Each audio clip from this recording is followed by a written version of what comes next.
Hey there, everybody. If you're watching this, obviously you're interested enough in fishing tutorial. So let's just get started. So to start, I want to make it clear that this is a hunting sport. It's very important that you recognize that your position is somebody taking part in an ecosystem that doesn't belong to you. There are dangers involved, as would be with any sort of hunting, beyond the hooks and the risk of, damaging yourself while hiking, but also things like heat stroke and exhaustion. You have to take care of yourself. It's a hunting sport. Beyond that, there are laws and things in place for most of you living on this particular version of Earth. Your federal government does require that you fish with a license. Your local government may also enforce payments for fishing at certain locations. So if you are fishing, make sure you're doing your research on your local laws and your federal laws, and you should be all right to go. Beyond those two things, obviously there are objects you're going to need. And the most notable of which, and the most obvious, is going to be your fishing rod. Right now you're looking at mine, and it is placed in two pieces. I don't have enough room in the room to put it together. But do note that they can come in pieces. And the parts that you'll be fishing with are your rod and your reel. There are several types of reel. This reel that I have here is a spinning reel, and it's called that because it spins, fucking obviously. But there are other kinds. I recommend a spinning reel for your first one just because it's easy for you and it's a lot less technical. Beyond that, what's going to go on your spinning reel, or whatever reel it is that you're deciding to use, is your line. This line I have here is, I believe, 8-pound monofilament. And it's important that you are paying attention to what it is that you're bringing in and paying attention to what it is that you're fishing for. Monofilament is quite stretchy compared to other kinds, and it has been tested to withstand, at the minimum, 8 pounds of force. This is okay for smaller fish in clear waters, but if you're fishing in somewhere with lots of vegetation or lots of things blocking it, you're going to want something stronger. I fish with monofilament because it's difficult to see and because it's cheap. It's really quite cheap. The last thing I have to say about rods and reels is rods and reels have different actions and sizes. When you purchase your first rod and your first reel, I recommend getting a medium light rod. You'll be able to read it on the inside. You can't see it quite from the camera, but it reads here. Mine here is a medium. It's for 6 to 15 pound line. And your reel will also have values on it as well. So when you go to purchase them, be wary that you should be purchasing yourself a medium light rod, and I do recommend Ugly Stick. They're difficult to break. And there's nothing worse than going out and trying to enjoy yourself and finding your rod broken.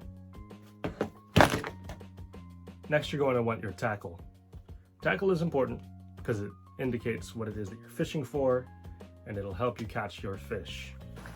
So we have here what I have. I had to sell most of it, but I keep with myself pretty much all of the time because I only fish for bass, really. These little plastic worms, they're called Senkos. And certain fish love them, certain fish don't.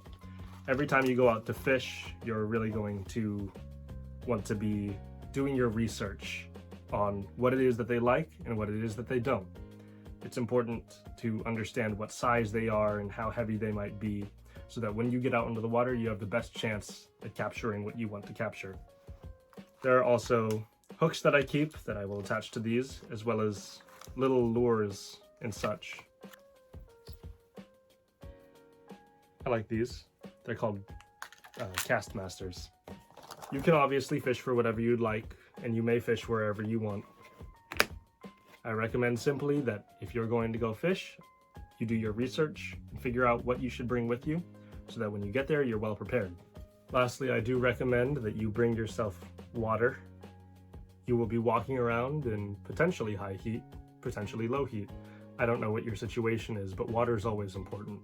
If you let yourself become dehydrated while you're out and you're by yourself, you may find yourself in a very difficult situation.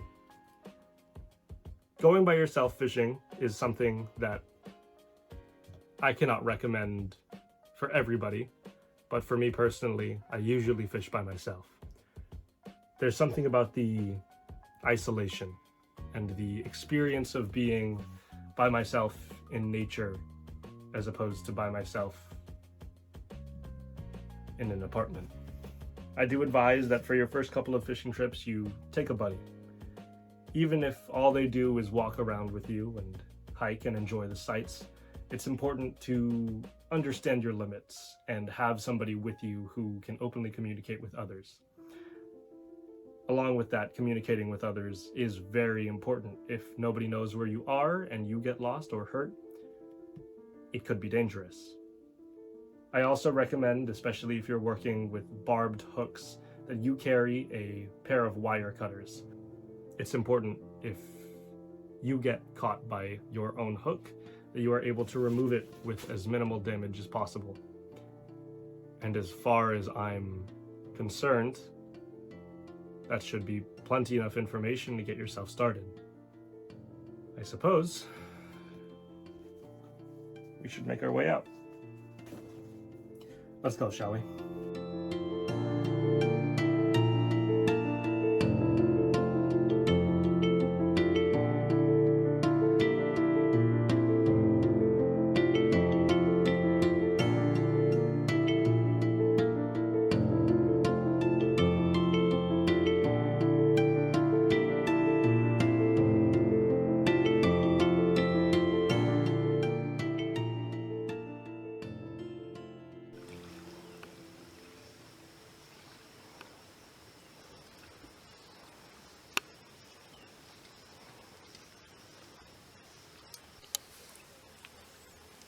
Okay, we got our spot selected here. Found a little nice cove by the trees. Temperature is pretty warm, but things are as it is. So to start fishing, obviously, you need to get your rod together. As you can see, and as I've described before, the line has not been set up through its loops, and the rod is in two pieces. So the first thing you need to do is take your rod and just set it up together. You have your loops together, you want to make sure that they're as straight as they can be. And then your line should have a little clip here at the bottom. You want to make sure that your line is coming out of it. Now, a big note for spinning rods, spinning reels, is this line needs to come through the inside of this. And then if your tension is set right, you should be able to just pull it up through. And by the end of it, your line should be coming straight and linear through the spools, all the way up to the tip. Now, the big thing about fishing, obviously, is that you're not going to be able to catch them on just the line. You're going to want to put something on the end of it. This is my first box when I was in the apartment. It's kind of an old piece of shit. It breaks all the time, and it's a little bit old. But you can't get rid of these kind of things. Looks like I didn't do myself the favor of keeping any hooks readily available. And that's okay. Sometimes you're going to need to make a whole lot of mistakes. And those mistakes are going to pile up. And part of your objective out here is going to be learning how to cope with those things. To see that you've made a mistake, and to see that you've come out unprepared, and be ready to simply check and adjust. Oh, there we are. That's good enough. And none of it's a waste of time. That's the big thing. None of this is a waste of time. There we go. Sorry, we had to take a pause there. There was a motorboat that passed by. Real loud stuff.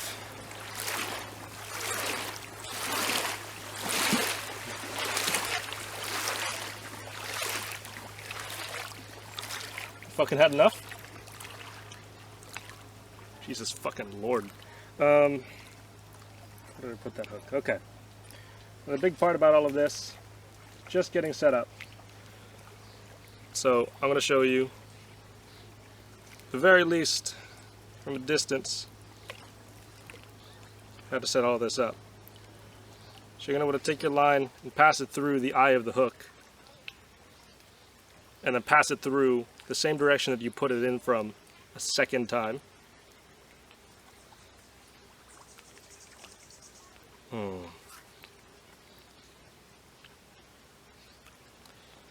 It'll make a little circle for you. You'll put a finger in there to make sure it doesn't close up, and you'll take the rest of the line and twist it about however many times feels fishy. Usually fishy feels like 7 to me. So we'll do 1, 2, 3, 4, 5, 6, and 7. You'll take that loop that you made, and there will be 2 of them, and you'll want the tip of your line to pass through both of them. When you do, you'll have this sort of little nest looking thing. You're going to want to close it up with your spit. It acts as a lubricant and make sure that the line doesn't burn. It's okay. Pull it end tight. Should close up like that. With a knife, something similar. Your hook should be nice and stable on the end of your line. Now usually you're going to want to put something on the end of it. Most fish won't bite a hook by itself. At least they won't if they're smart.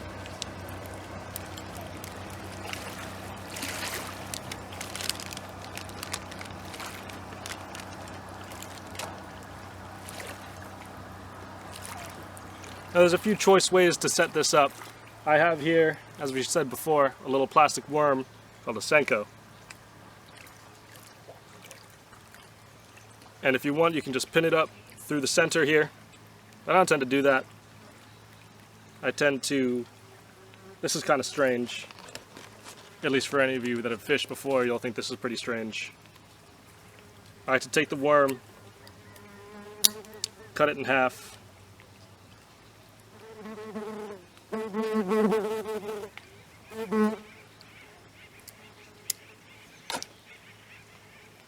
take one half of it, put it on back,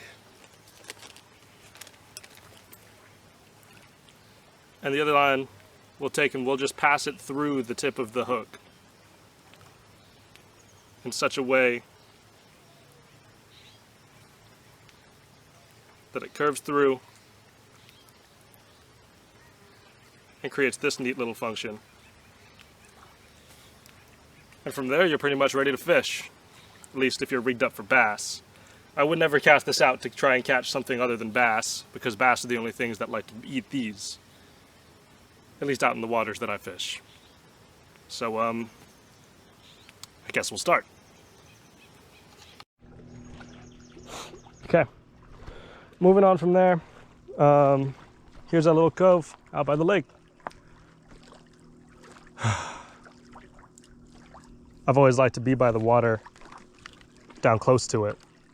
Back at the apartment, things were really hard. I would need a lot of line to get from the top of the apartment up to, or down to the water. So it's nice to be able to stand here and be able to look right into it. Anyways, so with a spinning reel, things aren't so complicated. You're gonna go ahead and just take the line, as you can see here, and put your finger right over it. And make sure that your bait is sitting near the tip of the rod. And when you unlatch this, if you did it correct, the line should fall and, oh, well, the line should fall. As you can see, it's a little bit finicky. And again, you are going to want the bait up by the tip. But you'll want to put your finger here, and when you pull up this, the tension will fall onto your finger. This isn't such a bad thing, because you're going to want to take the rod up over your head and flick forward. And as you flick forward, you'll take your finger off of the line. And the bait should cast on out.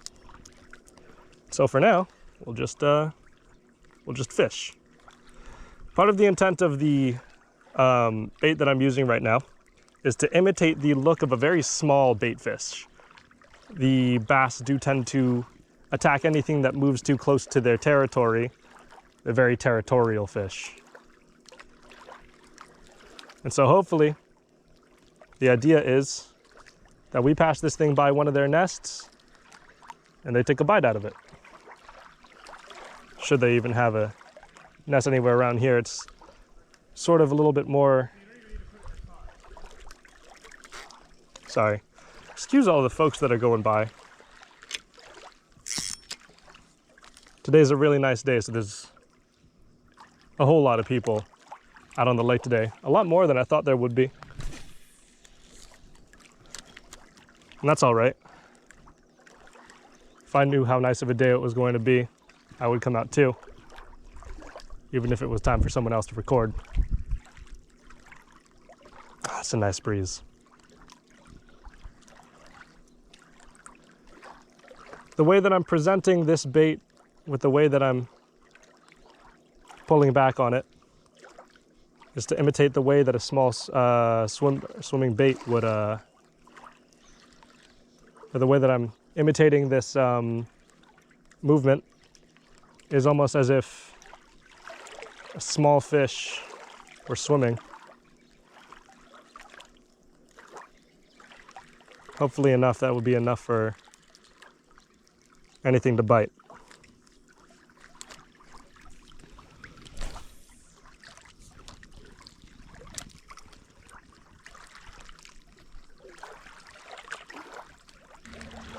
I'm going to take a little bit more time here before I find a second spot, but it always pays to be patient. I think out of anything you could learn from this panel, anything beyond learning how to rig up a rod and how to catch a fish, the thing that I really want people to learn aligns more with patience. Giving yourself time to think and to learn. Because sometimes we get so caught up in being perfect at things. And we get so caught up on making the right decisions. We don't give ourselves any time to breathe.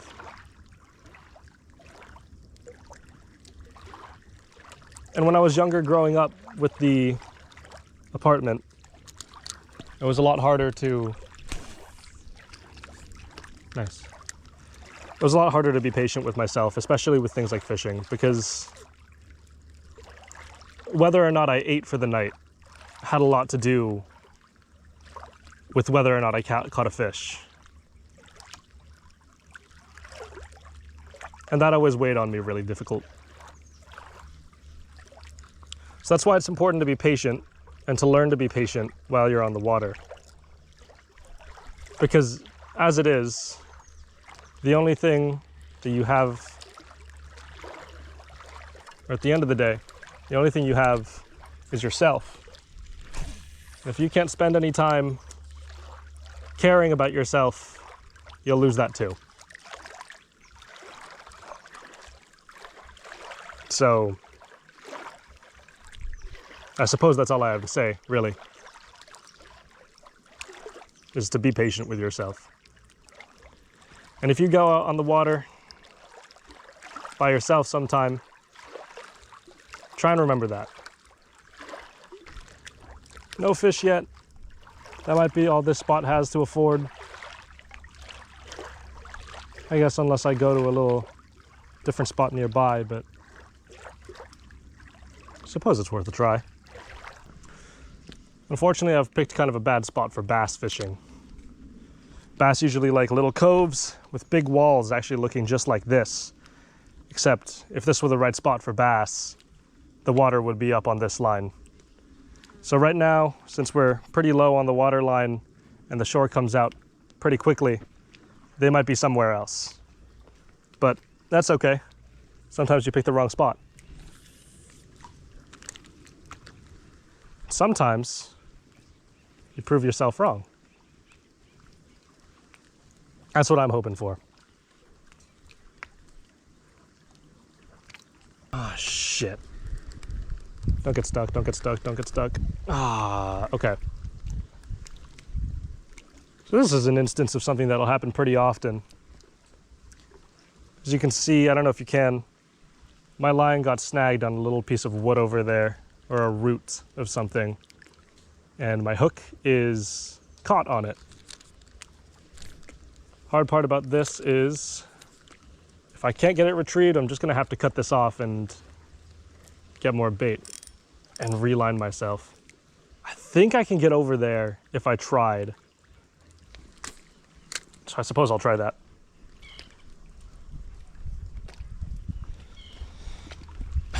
This is all of this patience that I was talking about. Sometimes you'll make a mistake that's so glaring and so obvious that you would think that it would have never happened. Something that you might call yourself foolish for. And these are the kind of mistakes that you're going to be able to check and adjust on. And this doesn't just apply to fishing, this applies to everything. You want patience, because patience wants you. I mean, this is what it is, patience and problem solving. If you're not being patient, and you're not willing to solve your problems, you'll lose out in a lot of your efficiencies.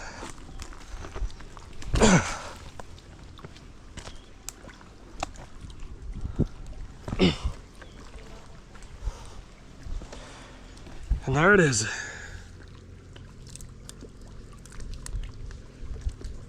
And it got tangled too, isn't that nice? All right, I think that's a sign. It's time for us to move on.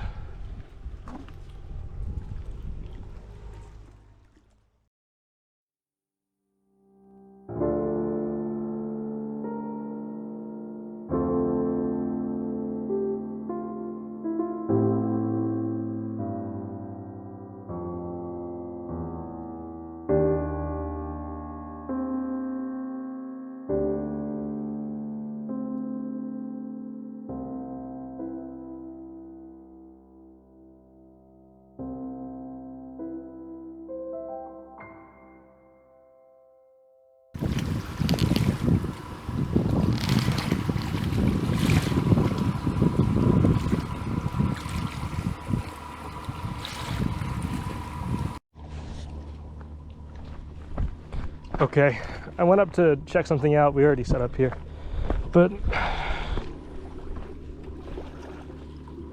that's a nice spot. So a fun little fact about bass is that they like this sort of grassy cover just as much as they like this little rig that I have here. So I'm hoping I cast out well enough and they see it. They'll be tempted to take a bite. Suppose what else is there to say besides all this fishing stuff? You guys already know so much about me. You've already read everything about... I suppose you've read everything about everything. I'm not sure what else there is to say. I mean, I'm Dirk Strider. I don't know, I like ponies, I like horses, I like to make things, and especially I like robotics. But I guess you all know that already. So I suppose you guys knowing everything about me already, I guess I should talk about things that are happening to me now, I guess. You wouldn't know about that, I don't think. Pretty recently, there was a night a little while ago For me, goings were getting rough, but it's nothing unusual. But I guess a whole bunch of people came over. They all decided to just show up, and that was nice. And after that, I guess I was feeling better, and I decided I wanted to grow my hair out. I've always naturally had black hair, but I guess I never really thought it was cool or special or anything. And growing up, having watched all the anime that I was watching and having watched, you know, I suppose everything that I had to watch, I had thought, I guess, that... Oh, shit. Don't go in there. Almost just got snagged up in those reeds.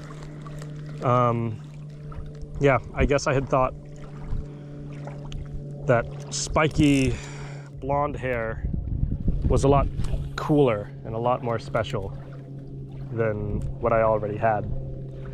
And I guess I thought that the people with that kind of hair commanded more respect than I already did. So when I was younger, in an effort to replicate that, I would just try and emulate them. Everything, from their manners of speech to the way that they presented physically. It was not a very good look for me, I don't think. But that's what you all know me as, with spiky blonde hair. And I guess at some point I had recognized that even though I thought that those people, that was a good cast, were more respected than I am, at some point I had realized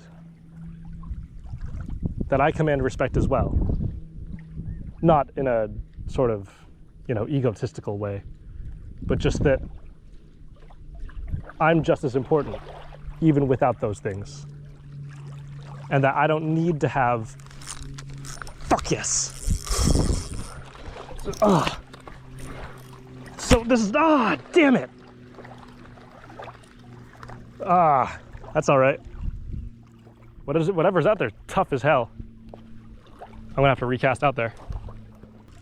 Wow, that's tough.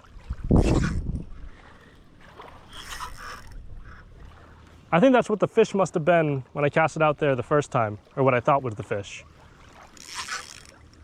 It was still exciting though. Okay. Sometimes this sort of thing happens. I'm not getting this thing out. I know that. And that's an important part of fishing. Sometimes you cut your losses.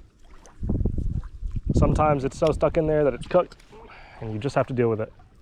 Some fish out there will get that Senko and it'll be a totally non-nutritious snack. It's plastic. I've read some of the epilogues and it's been kinda interesting. I can see why people would engage with it so much, but at least whatever fuck-ass timeline I live in, that's very inaccurate to the way that we live. There's nothing really extravagant about it. I mean, we sort of just live in a society that functions. And it's really nice because those first however many years of my life I had spent just living in a single apartment and fishing off the rooftop. Having spent all that time doing that, it feels nice to be able to go outside and see things. The other night I had been up pretty late doing a project and I just went outside. I went to a gas station nearby and I got myself a soda and a snack. Oh shit. There we go.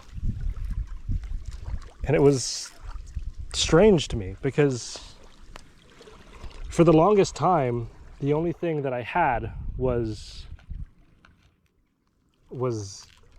having, I guess, Roxy send me something using some teleportation beam or another. I had never been able to just go out. And so now, being in the society, it's been really nice. I mean, it's nothing like the epilogues describes, except for there's still Hollow Obama. I'm joking. We got rid of government structures that work like that a long time ago. But I suppose what I'm trying to say is we're not like that. I'm not like that. Not like him.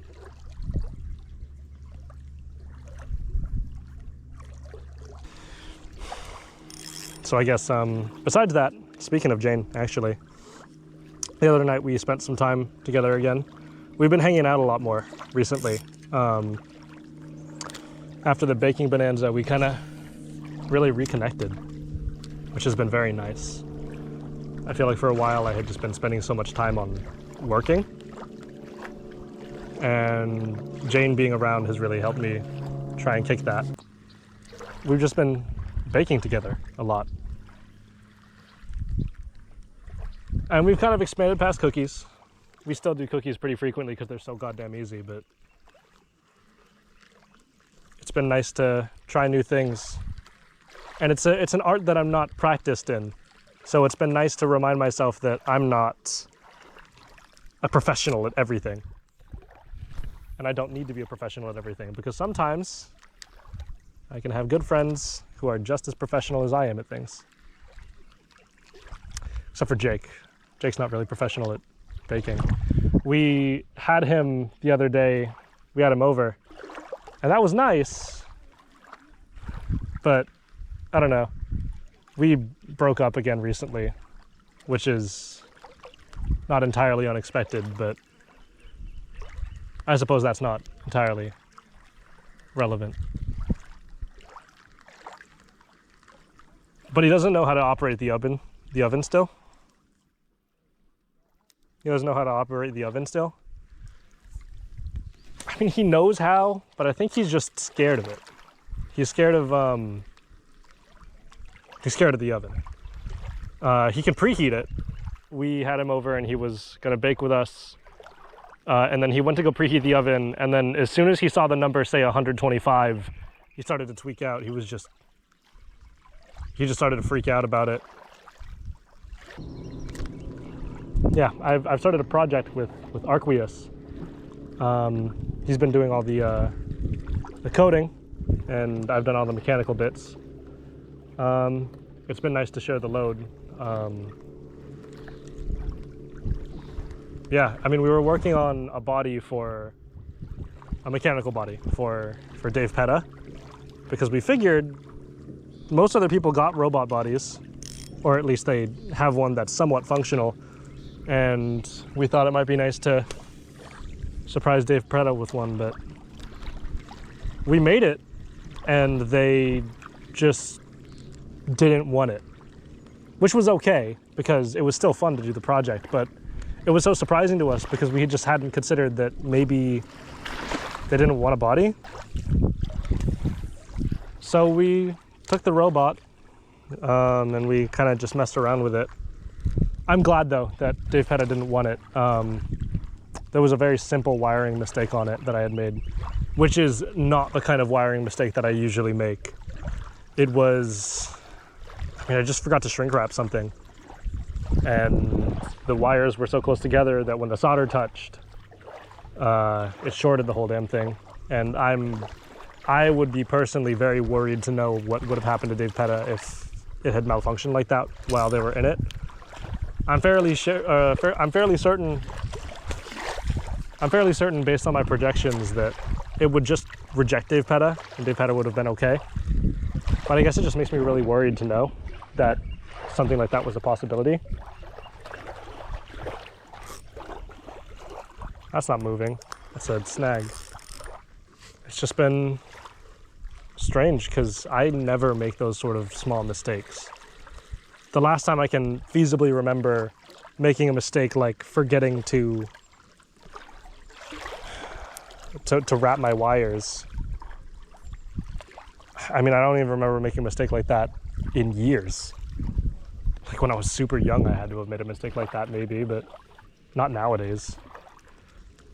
I guess recently it's been feeling a lot like when I was living on the apartment by myself. Working and being good at working was so much easier. I had so much time to spend just being by myself. And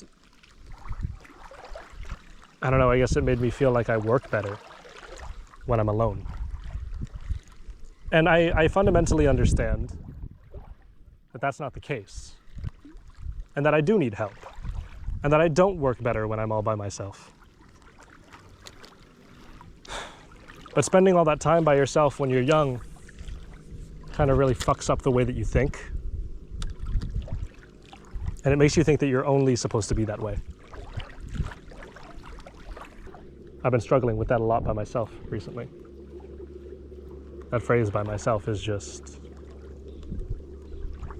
I don't know, it follows me, I suppose. The idea of being on my own. I suppose just all that like self-isolating has been very difficult. Because, I don't know, it sharpens my ability to work, but it dulls my social senses. I think that's part of the reason why me and Jake broke up recently.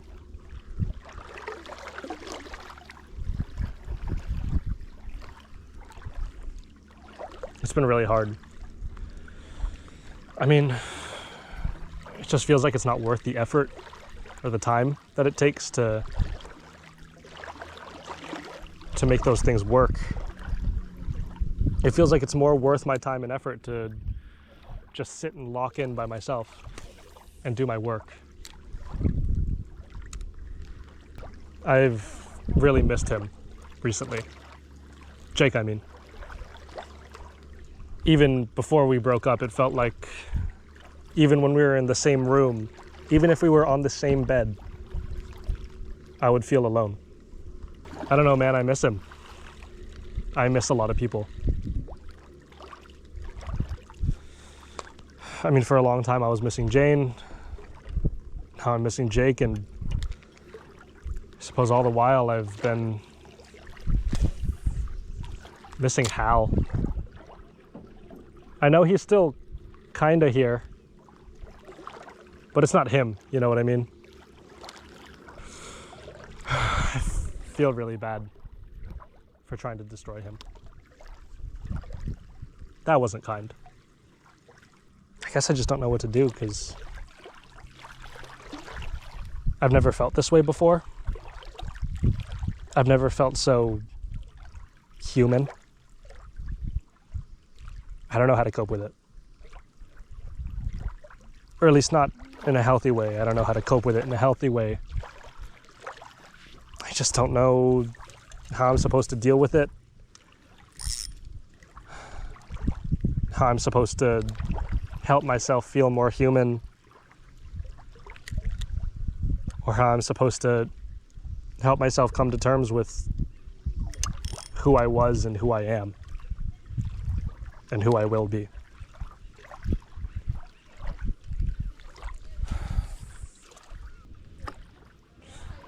I think it's, I think I want to move on. I don't think there's any fish here. Just snags.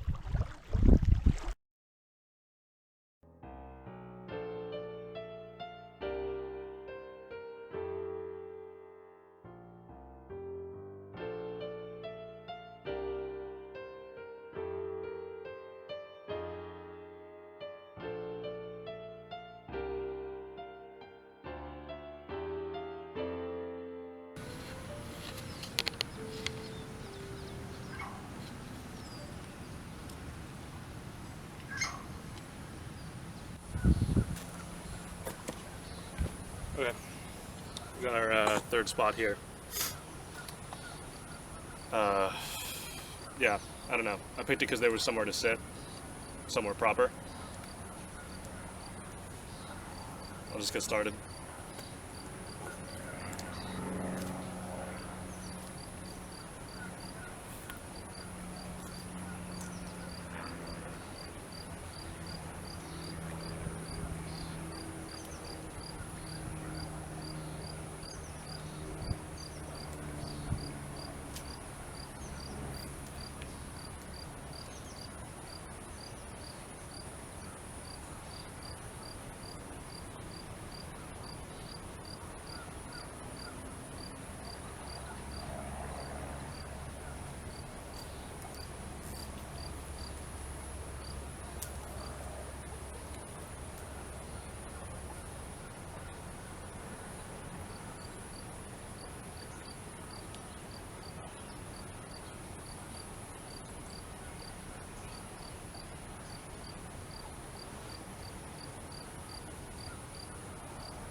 Is this seriously what you think people want to watch? This is useless drivel. You have spent these last years of your life making something that ultimately people will not care about. Or at least this last year you did. You started by making nothing, just wasting away in your apartment until you made your friends save you. And when they finally did, when they finally did, you used that extra energy to make what? A panel where you baked? A panel where you suddenly decided Jane was a man? How is that any better than what I have done to her? How does that serve any narrative purpose? People will not listen to this because none of this serves a purpose. In fact, what purpose are you even serving right now? What purpose does you fishing with a camera or two serve?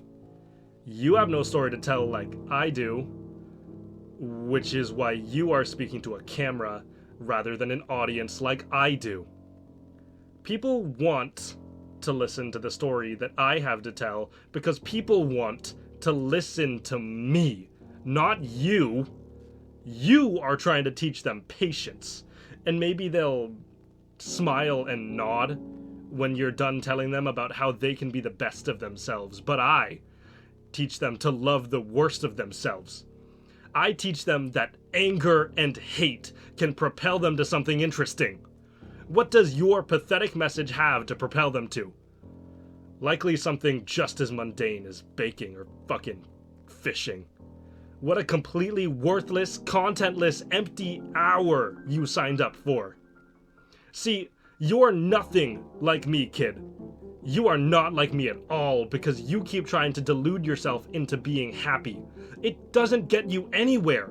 For years now, you have gotten nowhere.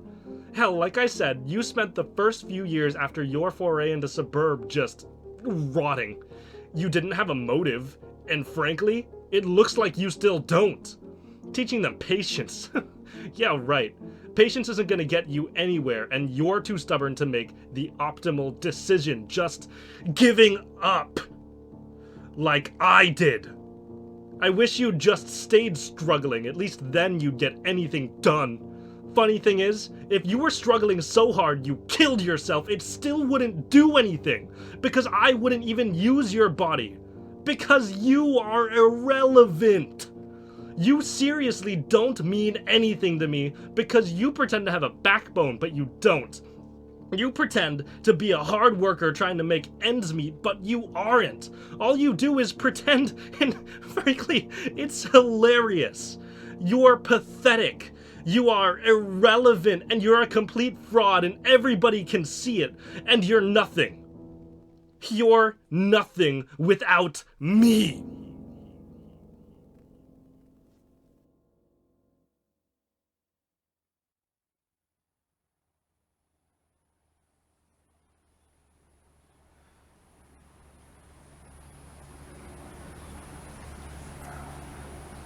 You seem really upset. You seem really upset, and it doesn't even seem like your fault.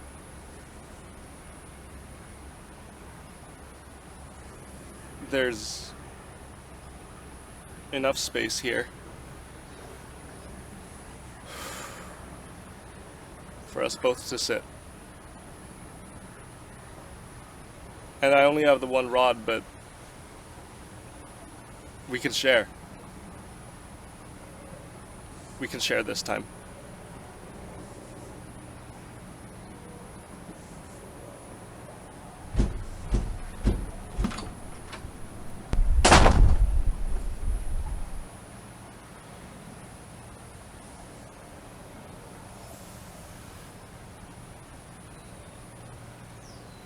He's never walked away like that before.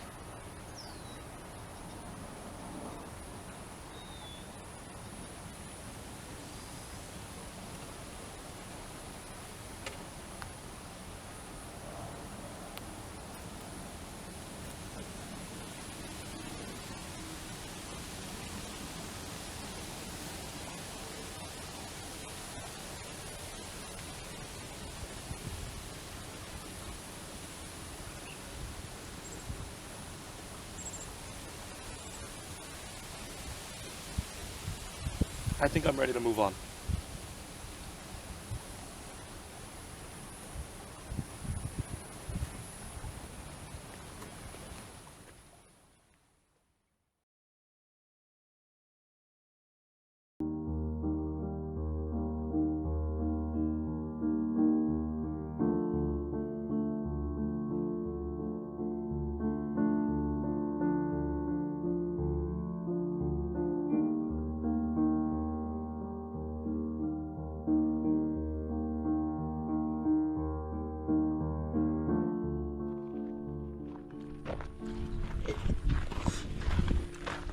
Okay, it's getting a bit hot for me now, so I'm thinking it's about time we head back.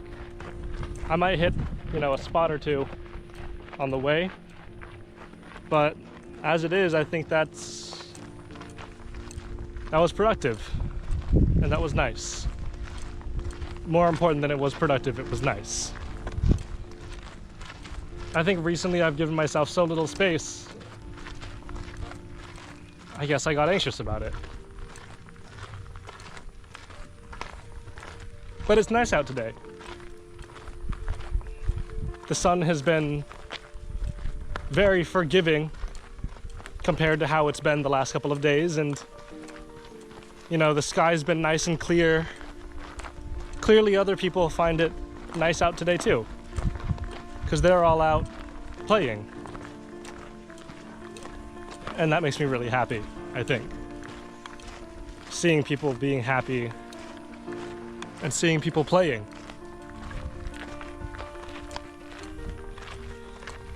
It's just so beautiful out. So much more beautiful than I could have ever imagined.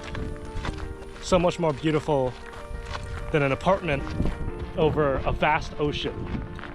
So much more beautiful. For me to walk and feel the gravel underneath me while I move. It's not like concrete. It's earth.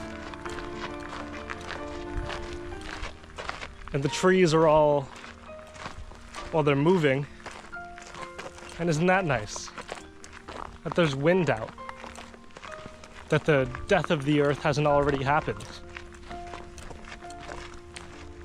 I've been walking around and there's birds and little critters just running around. And what a kind fate that is. Seen a couple of pets, couple of dogs just playing in the water. It's lovely. It's really lovely. I'm happy about it. I think we're gonna hit one more spot just for a little bit. And then head home. Yeah. And then head home.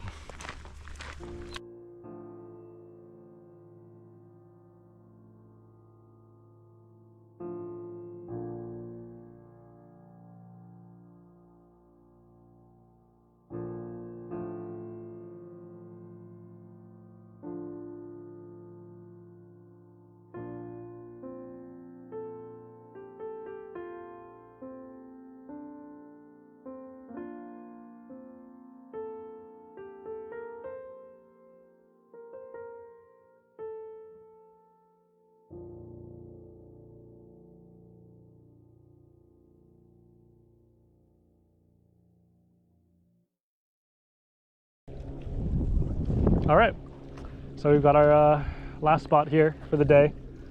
So we have here something new. I want to fish with this little shiny fella. This is called a, what is this called? It's called a thingy. Castmaster. It's called a Castmaster. And these are usually for trout. It's not really trout season anymore. It's really way too hot for them, but sometimes you just fish things that don't work on purpose. For fun. All of it's for fun. It didn't really get too far out. and I don't mind about that. So before you saw me fishing with sort of a more finesse sort of bait. Too many ums. So we'll just make sure it cuts right. So cast masters are for trout, and it's not so much trout season anymore. We're starting to encroach on the bass season and catfish season, but as it is right now, I think I'd like to just try and fish something else. This sort of mechanical bait. Gotta cut that out, man. Cut out the Oh! Dragonfly is interested.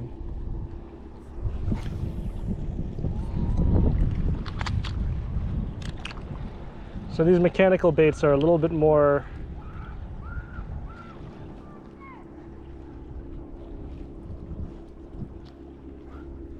okay. Dragon.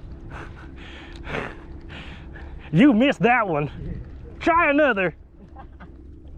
You missed that one. Try another.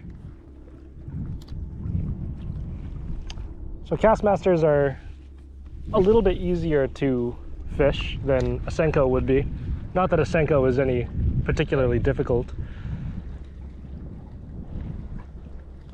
But this one I just have to reel in softly. It does all of the action all by itself, which is to my benefit, because to be totally frank with you, I'm getting tired of jiggling around worms in the water. As it is for right now, I don't expect to be catching anything. Not that I was expecting to be catching anything in the first place, but now I especially don't.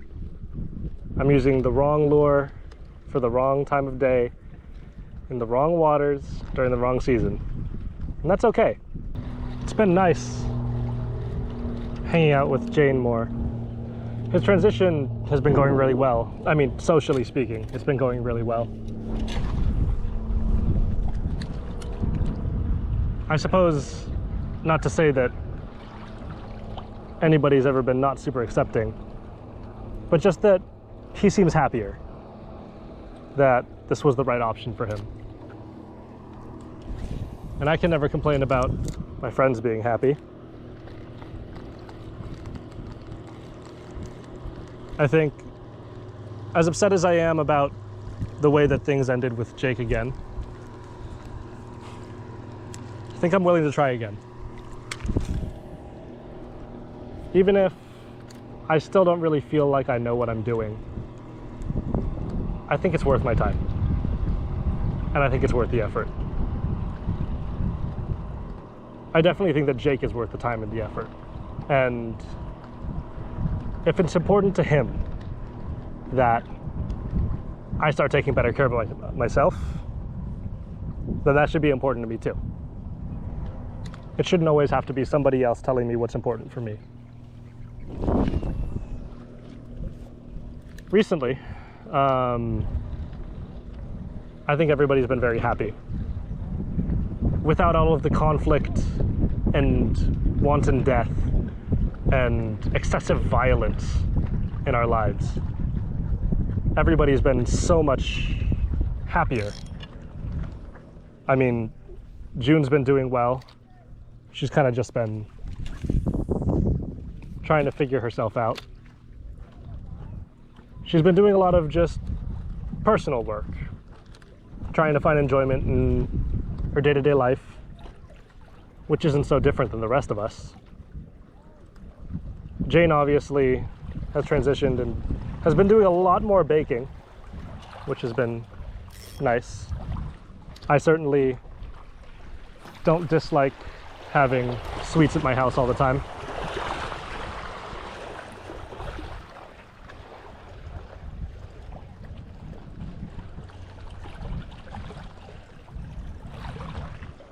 Jade has been doing really well, actually. We've seen a couple of dogs today, and I feel if Jade was here, she'd have plenty of things to say about their mannerisms.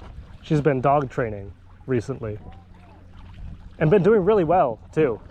People seem to really like what she does, and dogs seem to really like what she does, and that's important.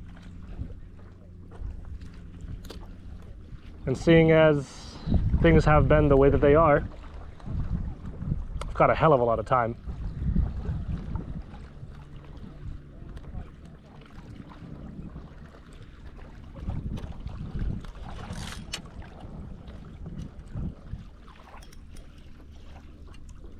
I think that's plenty for me.